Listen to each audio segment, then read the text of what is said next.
অনেকেই কালো জবা খুঁজে বেড়ান।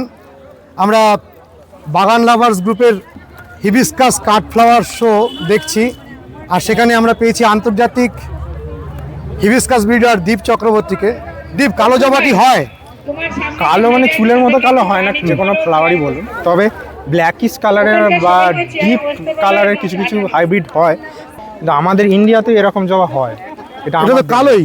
প্রায় এটা 2 দিন হয়ে গেছে ফুলটা, তো একটু ফেড হয়ে গেছে কালারটা, কিন্তু এটা যখন ব্লুম করেছিল তখন পুরো একদম ডিপ ব্লুইশ কালারের ছিল।